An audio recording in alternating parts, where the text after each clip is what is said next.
ঠান্ডা ফুরফুরে হাওয়া আর ওপেন এরিয়ায় এরকম আমুদি মাছের পকোড়া অসাম। খুব সুন্দর, দারুণ হয়েছে। ইলিশটা কেমন লেগেছে? ইলিশটা খুব সুন্দর, ফাটাফাটি। শুরুতে কিন্তু বাঘ মামা আপনাকে এরকম ভাবে স্বাগতম জানাবে। পাগল করা ঢেউ দেখুন এই বর্ষাতে অপূর্ব রূপ। সুন্দরবন তো দারুণ লেগেছে, ভয় তো একটু লাগছে, বাট ভয়টা তো সবসময় জীবনে থাকবে না, জীবনে সবসময় অ্যাডভেঞ্চারে আমাদের মনে থেকে যায়। দলবলে বসে গেছি। কালকেও ভালো হয়েছে, কালকে থেকে আজ একটু ভালো হয়েছে। Good morning from Sealdah. Sealdah কিন্তু বেশ সকাল সকাল পৌঁছে গেছি, সেই কারণে কিন্তু শিয়ালদা সাউথ সেকশন থেকে 6:30 যে ক্যানিং লোকাল সেটি ধরবো। শিয়ালদা থেকে ক্যানিং এর ডিস্টেন্স কিন্তু 46 কিলোমিটার এবং তার জন্য জনপ্রতি ভাড়া হচ্ছে 15 টাকা। 2 রাত 3 দিনের সুন্দরবন ট্যুরে কিন্তু ম্যাক্সিমাম ট্যুর অপারেটর আপনাকে সকাল 9:30টার মধ্যে ক্যানিংয়ে পৌঁছতে বলবে। সেই কারণে কিন্তু শিয়ালদা থেকে 3টে ট্রেনের টাইম টেবিল হচ্ছে, আপনারা পছন্দ করতে পারেন। এক হচ্ছে সকাল 6:30, তারপরে 7:42, তারপরে 8:28। তবে আমি বলবো আপনারা যদি শিয়ালদা সকাল সকাল পৌঁছান সেক্ষেত্রে 6:30টায় যাবেন, কারণ 6:30টায় গেলে একটু ভিড়ভাড়টা কম হয়। ম্যাক্সিমাম ট্যুরিস্ট কিন্তু 7:42 যে ট্রেন সেটিতেই যায়।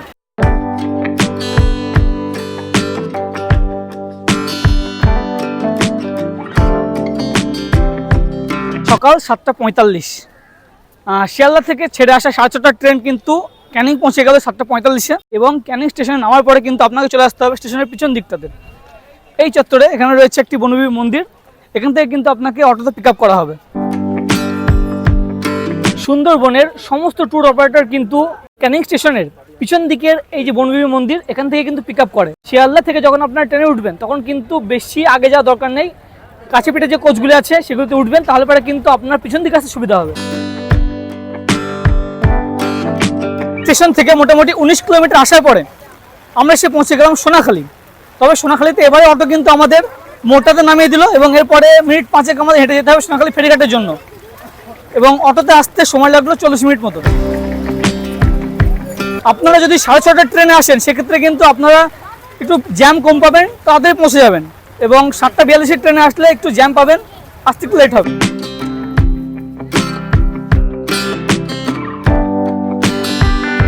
এসে পৌঁছে গেছি সোনাখালী ফেরিঘাট।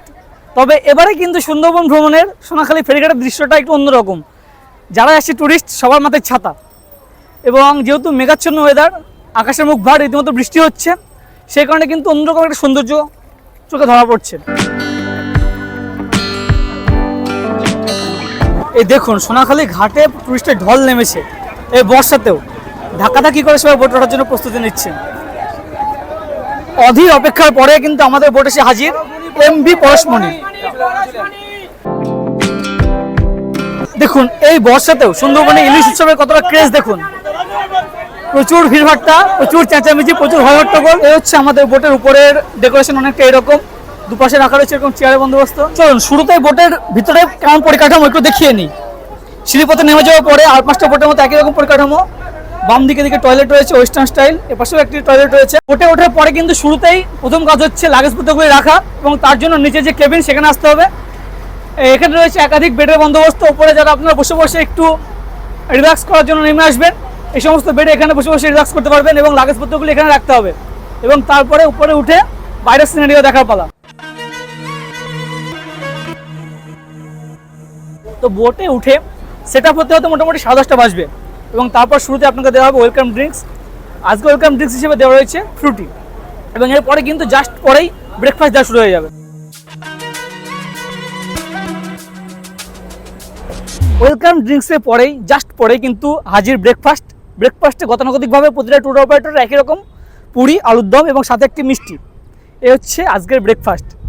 আমরা কিন্তু আগে চলেছি গোসাবার দিকে হোগল নদী বরাবর এবং জাস্ট এখন বাসন্তী যে ব্রিজ সেটি কিন্তু ক্রস করব।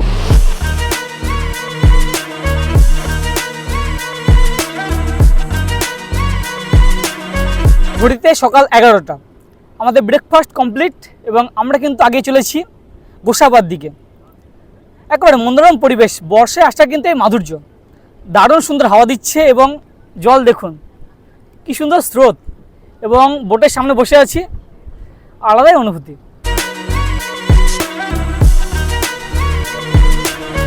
এরকম ওয়েদারে চা, উফ, চা কিন্তু মাস্ট এরকম ওয়েদারে। এই অপূর্ব প্রকৃতির মধ্যে তো আমরা চলেছি গোসাবার দিকে আগিয়ে এবং চলে এসেছি আমোদি মাছ ভাজা।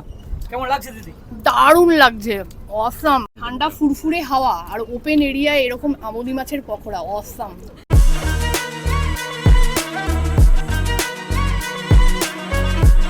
সুন্দরবন ভ্রমণের ম্যাক্সিমাম ট্যুর অপারেটরের কিন্তু প্ল্যান থাকে প্রথম দিনকে গোসাবা ভ্রমণের, অর্থাৎ গোসাবাতে হ্যামিল্টন সাহেবের বাংলো এবং বেকন বাংলো ঘুরে দেখার। তবে আমরা কিন্তু আজকে গোসাবা না ঘুরে আমরা চলে যাচ্ছি বালি আইল্যান্ড। গোসাবার পাশ দিয়ে গিয়ে বালি আইল্যান্ড পৌঁছাতে কিন্তু আমাদের অনেকটা সময় লাগবে এবং এখন যেহেতু দুপুর 1:30 সেই কারণে কিন্তু লাঞ্চ এসে হাজির। ইলিশ উৎসবে প্রথম দিনের লাঞ্চ, এই হচ্ছে দুপুরের লাঞ্চ। লাঞ্চে রয়েছে ভাত, ডাল, সাথে কিন্তু লেবু এবং লঙ্কা দিয়ে দিয়েছে। এ হচ্ছে কচুর ঘন্ট ইলিশের মাথা দিয়ে, সাথে বাগদা চিংড়ি, এবং এ হচ্ছে ইলিশ উৎসবের প্রত্যাশিত সর্ষে ইলিশ, আর সাথে তো পাঁপড় বা চাটনি যেটা থাকে আমের দিয়ে দিয়েছে। কেমন লাগলো দিদি দুপুরে খাবার? খুব সুন্দর, দারুণ হয়েছে। ইলিশটা কেমন লেগেছে? ইলিশটা খুব সুন্দর, ফাটাফাটি। চিংড়িটাও একদম দারুণ, ফাটাফাটি। আইটেমগুলোর মধ্যে সবচেয়ে ভালো লেগেছে কোনটা? সব থেকে চিংড়িটা আমার বেশি ভালো লেগেছে, খুব সুন্দর লেগেছে চিংড়িটা। আচ্ছা, ইলিশ উৎসবে বেশি চিংড়ি ভালো লেগেছে। হ্যাঁ।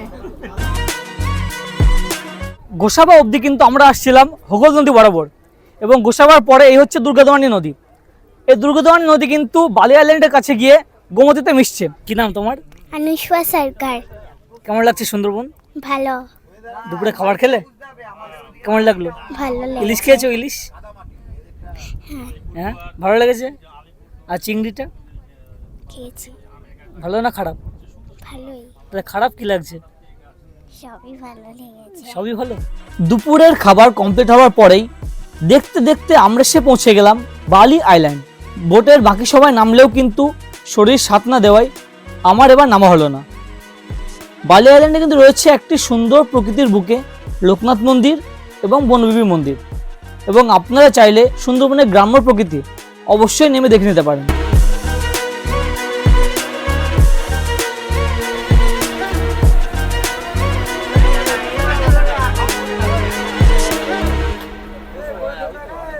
সময় বৈকাল 5টা, এবং সারাদিন ঘোরাঘুরি করার পরে প্রথম দিনকে আমরা এসে পৌঁছে গেলাম আমাদের আস্তানা পাখিরালয়।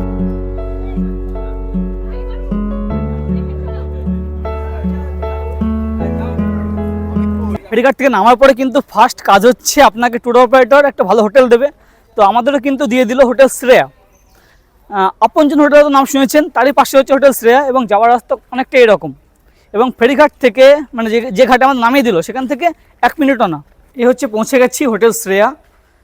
এর কিন্তু একাধিক ফ্লোর, এ হচ্ছে গ্রাউন্ড ফ্লোর, লম্বা করিডোর। এই করিডোর পথের বাঁদিকে হচ্ছে রুমগুলি সব, এবং নিচে দেখতে পাচ্ছি রীতিমতো টাইলস বসানো, বেশ পরিষ্কার পরিচ্ছন্ন। কিন্তু এই হোটেল শ্রেয়ার 12 নম্বর রুমটি আমাদের অ্যালট করা হয়েছে। এই হচ্ছে রুমটা দেখুন, যথেষ্ট বড় রুম। এ হচ্ছে ডবল বেড, দুজন ভালোভাবে থাকা যায়, যথেষ্ট জায়গা রয়েছে রুমে কিন্তু, এবং পাশে সব টাইলস বসানো। এপাশে রয়েছে বেসিন, একটা মিরর রয়েছে, এবং এপাশে অবভিয়াসলি অ্যাটাচ টয়লেট। এ হচ্ছে ওয়েস্টার্ন স্টাইল, যথেষ্ট জায়গা রয়েছে টয়লেটে, এবং রুমের বাইরে কিন্তু দেখতে পাচ্ছি এখানে জলের বন্দোবস্তও রয়েছে। সন্ধ্যা নেমে এসছে, রুমে কিন্তু সার্ভ করা হলো চা। তো হোটেলে এসে ফ্রেশ হয়ে গেছি, এবং এখন চলে এসেছি হোটেলের যে ডাইনিং সেকশন সেখানে। বোট থেকে নিয়ে আসা হয়েছে কিন্তু সন্ধ্যার ইভিনিং স্ন্যাক্স। আজকে ইভিনিং স্ন্যাক্স রয়েছে চাউমিন, এগ চাউমিন। প্রথম দিনকেই সন্ধ্যা ইভিনিং স্ন্যাক্সের পরপরই কিন্তু শুরু হয়ে গেছে আদিবাসী নৃত্য বা ঝুমুর নাচ। সেটা দেখার জন্যই কিন্তু চলেছি। অ্যাকচুয়ালি আপনাদের যে হোটেলে রাখা হবে সে হোটেলে কিন্তু প্রথম দিন বা দ্বিতীয় দিন কিন্তু একদিন আপনাকে ঝুমুর নাচটা দেখাবে। তো আমাদের এই ট্যুরে প্রথম দিনকে ঝুমুর নাচটা রয়েছে।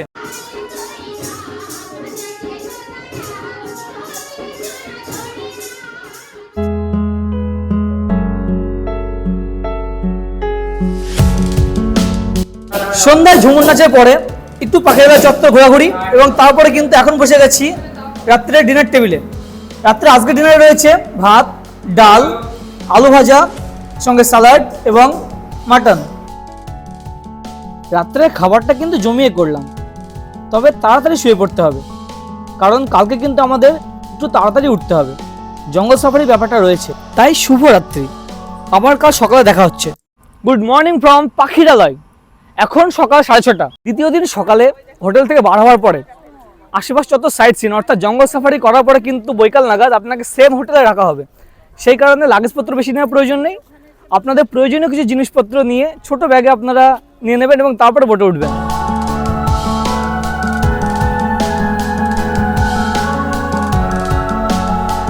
শীতের সময় আসলে কিন্তু টাইম দেওয়া হয় 8টা থেকে 9টা, তবে বর্ষাতে ইলিশ উৎসবে কিন্তু সময় দেওয়া হয়েছে ম্যাক্সিমাম বোটকে 6:30।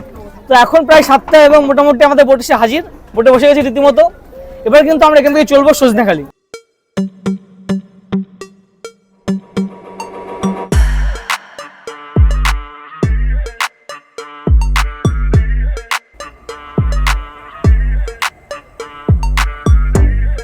সকাল 7:30 আমরা সে পৌঁছে গেলাম সজনেখালি। এই সজনেখালি কিন্তু দ্বিতীয় দিনের আমাদের প্রথম গন্তব্য। এই সজনেখালি থেকে কিন্তু গাইডটা আমাদের বোটে ওঠে এবং এখান থেকে পারমিটটা হয়। শুরুতে কিন্তু বাঘ মামা আপনাকে এরকমভাবে স্বাগতম জানাবে এবং এ পাশে কাঁকড়া গাছগুলি সব রয়েছে। সজনেখালিতে দেখার মতো রয়েছে কিন্তু কচ্ছপ এবং কুমির।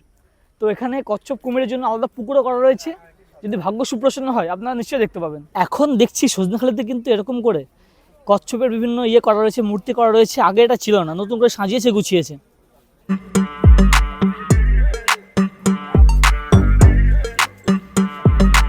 এই দেখুন, শুরুতে দেখতে পেলাম কুমির। এটা দেখে কিন্তু বেশ ভালো লাগলো, যদিও কচ্ছপ দেখার সৌভাগ্য হলো না। এই কুমির কিন্তু জ্যান্ত। এই দেখুন কেমন পোজ দিয়েছে, পুরো হা করে রয়েছে।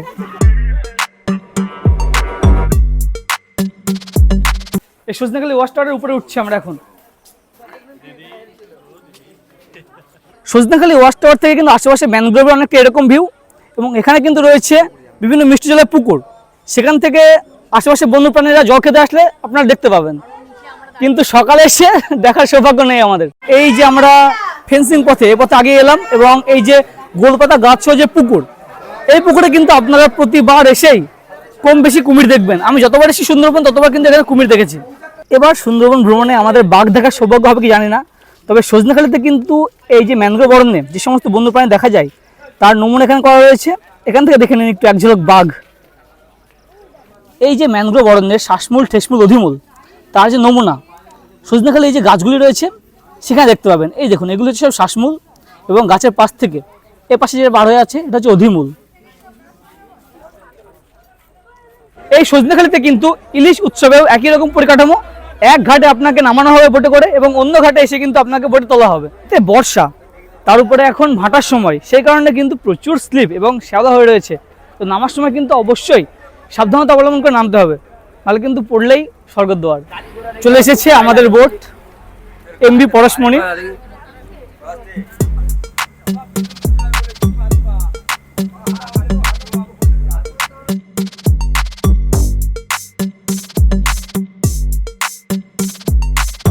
সজনেখালি ক্যাম্প ঘুরে দেখার পরে আমাদের পরবর্তী গন্তব্য সুদর্ণখালি ক্যাম্প এবং গোমতী রিভার পেরিয়ে আমরা এখন প্রবেশ করছি সুদর্ণখালি যে খাঁড়ি বা সুদর্ণখালি খাল তার ভিতরে। এই সুদর্ণখালি খাল কিন্তু এখন মানে ভাটার সময় তো বেশ জল কমে এসছে এবং ডাঙা দেখা যাচ্ছে। দেখি ভাগ্য সুপ্রসন্ন হলে কিন্তু কুমির বা হরিণ দেখা যায় এখানে।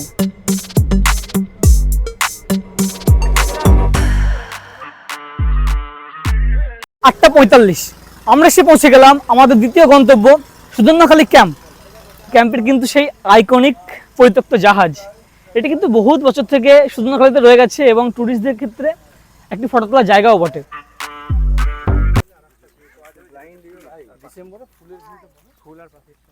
এই সুন্দরবন ভ্রমণে আপনারা যে ক্যাম্পে যাবেন না কেন সেখানে কিন্তু করা রয়েছে এরকম ফেন্সিং, মানে আপনারা সুরক্ষায় থাকার জন্য।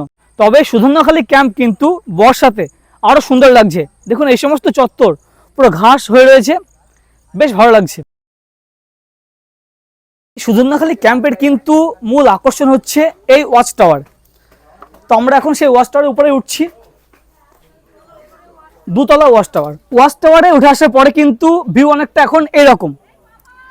অ্যাকচুয়ালি সুদর্ণখালিতে করা রয়েছে এরকম বিভিন্ন মিষ্টি জলের পুকুর এবং যে ম্যানগ্রোভ অরণ্য সেটা অনেকটা দূর পর্যন্ত কেটে রাখা রয়েছে, যাতে কিনা বিভিন্ন বন্য প্রাণীরা এখানে জল খেতে আসলে দর্শনার্থীরা ভালোভাবে দেখতে পান। এখানে রয়েছে টয়লেটের বন্দোবস্ত। এই সুজন্যখালী ক্যাম্পে যখন বোটের খুব চাপ হয় তখন কিন্তু এক ঘাটে নামানো হয় এবং এই যে ঘাট, এই ঘাটে কিন্তু বোটে তোলা হয়।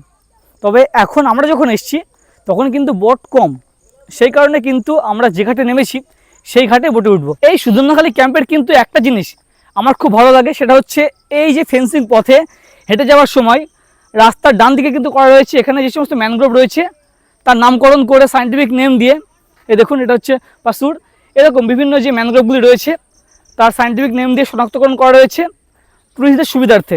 এটা একটা ভালো জিনিস। বেশ, যেহেতু মেঘলা ওয়েদার এবং গুমোট ওয়েদার, বৃষ্টি এখনও হয়নি সকাল থেকে, সেই কারণে কিন্তু বেশ গরম আছে, রীতিমতো ঘামছি। দেখুন সকাল 9:10 এবং সুজন্যখালী ওয়াচ টাওয়ার ঘুরে আসার পর কিন্তু আমাদের হাতে হাজির সকালে ব্রেকফাস্ট। ব্রেকফাস্টে আছে লুচি এবং এই দেখুন কাবলি ছোলার একটি তরকারি। দারুণ লাগছে। বেশ খিদে পেয়েছে না? হ্যাঁ হ্যাঁ, খুব খিদে পেয়েছে এই সময়, এই জন্য খুব ভালো লাগছে, ইন্টারেস্ট লাগছে খাবার। কাবলি ছোলা দিয়ে এটা কেমন লাগছে? কাবলি ছোলাটা ভালোই হচ্ছে, লুচিটা একটু শক্ত শক্ত। সকালে 7টা নাগাদ বোটে ওঠার পরে দুটো ক্যাম্প ঘোরা এবং বেশ খানিকটা হাঁটা, একটু তড়িঘড়ি, তো সেই কারণে কিন্তু বেশ খিদে পেয়েছে এবং খিদে পেটে ব্রেকফাস্ট খেতে দারুণ লাগছে। আমরা আগে চলেছি ট্যুরিস্টদের প্রবেশ্য সুন্দরবনের সবচেয়ে সরু খাল বনবিবি ভাড়ানি। এ দেখুন এমনিতে এখন ভাটার মুহূর্ত, খালটা আরও সরু হয়ে এসছে, দুপাশের আইল্যান্ড পুরো কাছে এবং সামনে দেখতে পাচ্ছি স্থানীয় ভাইরা, জেলে ভাইরা মাছ ধরতে এসছে। ওনারা এখন মাছ ধরতে যাচ্ছেন।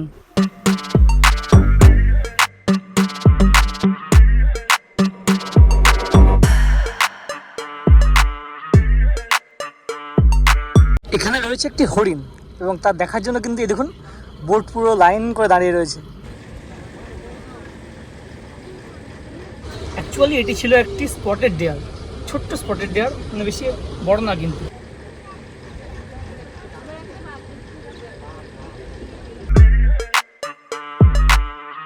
চলে এসছে ফ্রেঞ্চ ফ্রাইজ, কিন্তু ফ্রেঞ্চ ফ্রাইজ খুব একটা খাস হয়নি, মোটামুটি চলার মতো। ধীরে ধীরে আমরা এসে পৌঁছে গেলাম কিন্তু পঞ্চমুখানিতে। এখানে যে 5টি নদীর সঙ্গম, গোমতী, বিদ্যা, হেড়োভাঙ্গা, মাতলা এবং নেতি, এবং চারিপাশে দেখুন অনেকটা মোহনার মতো বিস্তীর্ণ এরিয়া জুড়ে, তো সেই কারণে কিন্তু বেশ হাওয়াও দিচ্ছে, ওই জন্য বেশ ভালো লাগছে।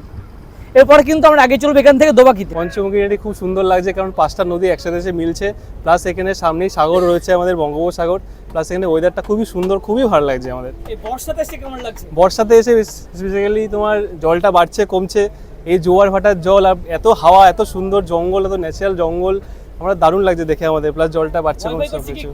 ভয় তো একটু লাগছে, বাট ভয়টা তো সবসময় জীবনে থাকবে না, জীবনে সবসময় অ্যাডভেঞ্চারে আমাদের মনে থেকে যায়, খুব ভালো লাগছে আমাদের। আজ ট্যুর অপারেটর সঙ্গে এসেছেন, হ্যাঁ সার্ভিস কি ঠিক আছে? সার্ভিস ঠিকঠাক আছে, অসুবিধা নেই। ঠিক আছে।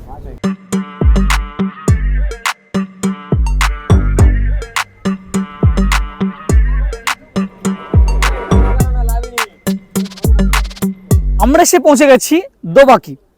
এই দোবাকি কিন্তু আমাদের দ্বিতীয় দিনের জঙ্গল সাফারির লাস্ট পয়েন্ট। নর্মালি কিন্তু শীতের সময় ঝড়খালি নিয়ে যাওয়া হয়, কিন্তু এখন বর্ষার সময় জল বেশি হওয়ায় এবং বড় নদী পার হয়ে যাওয়ায় কিন্তু দোবাকি থেকে ঝড়খালি আর নিয়ে যাওয়া হয় না। দোবাকি হচ্ছে এই যে ক্যানোপি ওয়াক তার জন্য ফেমাস। ক্যানোপি ওয়াক অর্থাৎ হচ্ছে জঙ্গলের উপর দিয়ে হেঁটে যাওয়ার রাস্তা এবং তার দুপাশে রয়েছে এরকম ফেন্সিং করা এবং দুপাশে দেখবেন ম্যানগ্রোভ অরণ্য।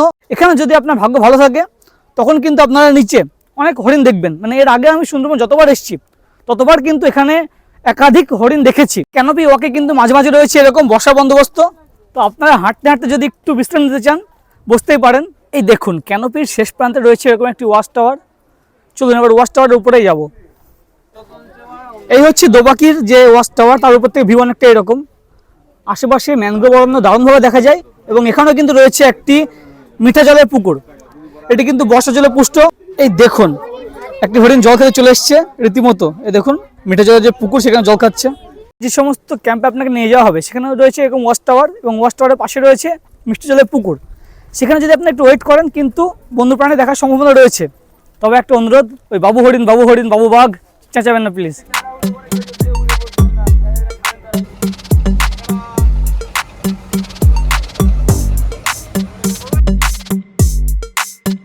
দোবাকি ক্যাম্প দেখার পরে কিন্তু আমরা চলেছি পাখিরালয় এবং দোবাকি ক্যাম্প দেখতে দেখতে তো 1:30 বেজেছে, রীতিমতো শুরু হয়ে গেছে লাঞ্চ। এবং দ্বিতীয় দিন লাঞ্চে রয়েছে, যেহেতু ইলিশ উৎসব একাধিক ইলিশ দেখাই চলুন। আজকে লাঞ্চে রয়েছে ভাত, ডাল এবং সাথে তো লঙ্কা লেবু তো রয়েছেই।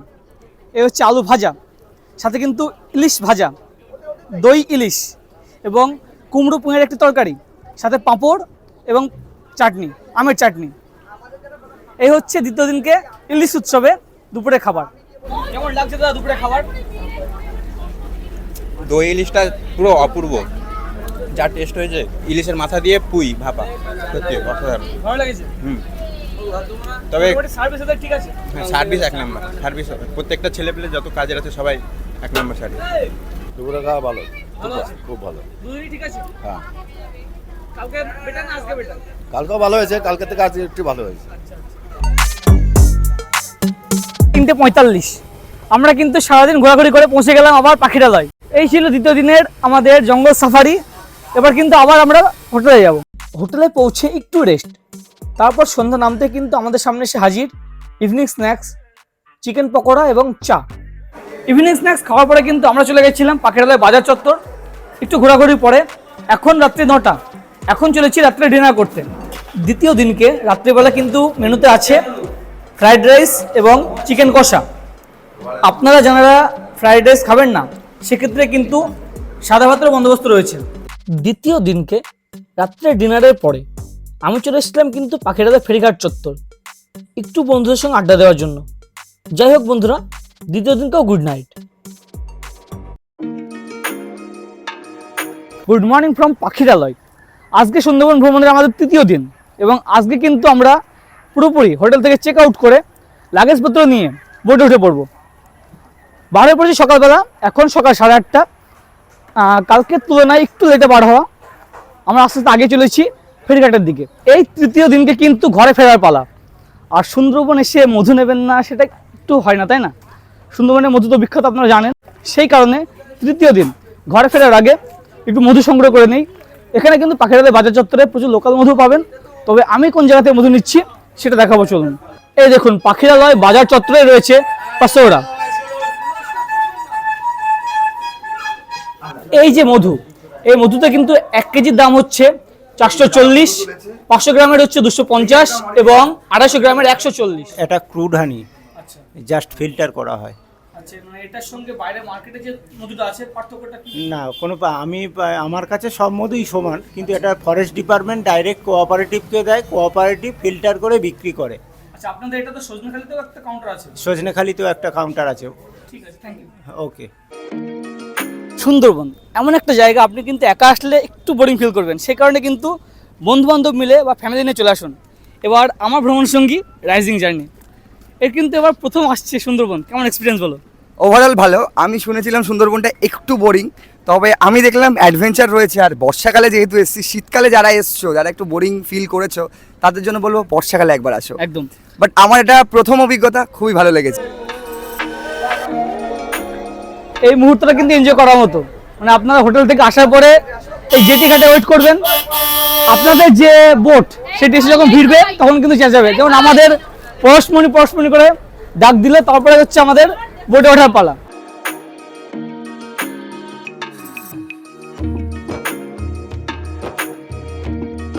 আকাশের মুখ কিন্তু বেশ ভার, রীতিমতো কিন্তু ঝিরঝির করে বৃষ্টি হচ্ছে। আমরা আগে চলেছি গোসাবার দিকে এবং এখন সকাল 9:15। হাতে চলে এসেছে সকালে ব্রেকফাস্ট রয়েছে গতানুগতিকভাবে লুচি এবং আলু ছোলা তরকারি দিয়ে একটি তরকারি আর কি। কিন্তু এক্সট্রা আমার যেটা মনে হলো ডিম সিদ্ধ বা মিষ্টি থাকলে ভালো হতো, দ্বিতীয় দিন দেয়নি যেহেতু।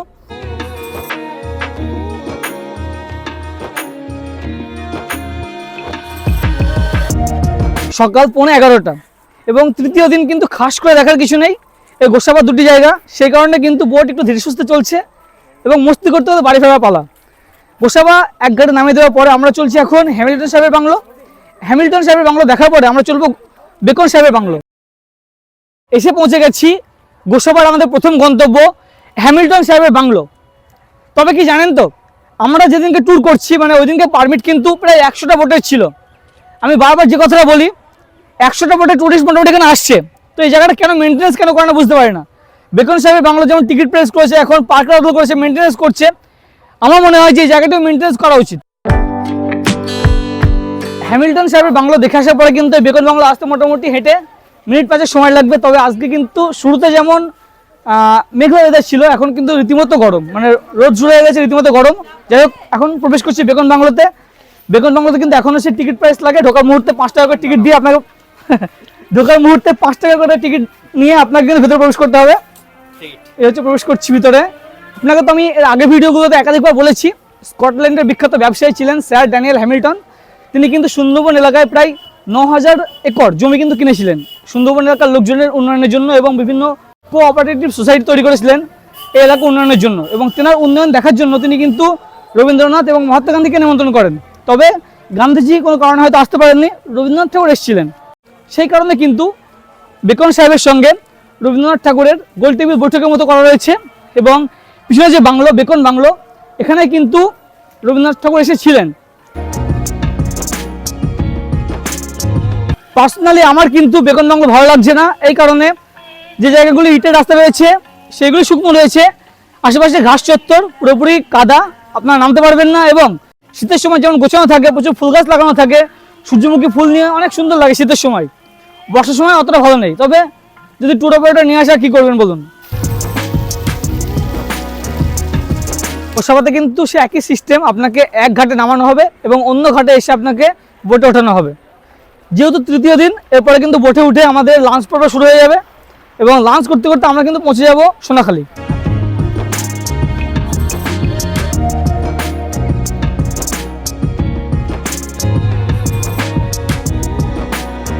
পুরা 3 দিনের সুন্দরবন ভ্রমণের এই হচ্ছে আমাদের শেষ খাওয়া দাওয়া, তৃতীয় দিনের লাঞ্চ টাইম। এই ইলিশ উৎসব যেহেতু তৃতীয় দিন, কিন্তু ইলিশ উৎসবে লাস্ট হচ্ছে আমাদের ইলিশ বিরিয়ানি। দেখুন সব দলবলে বসে গেছি দুপুরে লাঞ্চ করতে।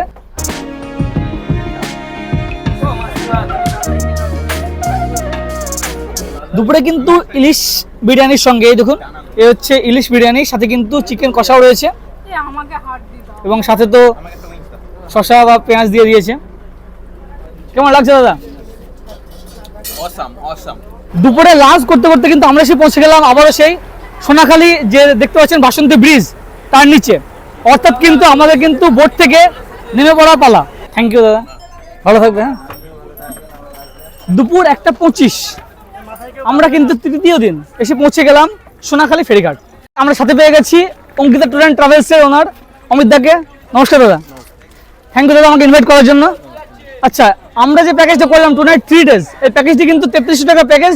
আমি দাদার নম্বর দিয়ে রাখছি, আপনারা অবশ্যই যোগাযোগ করে নেবেন, চলে আসুন। Thank you.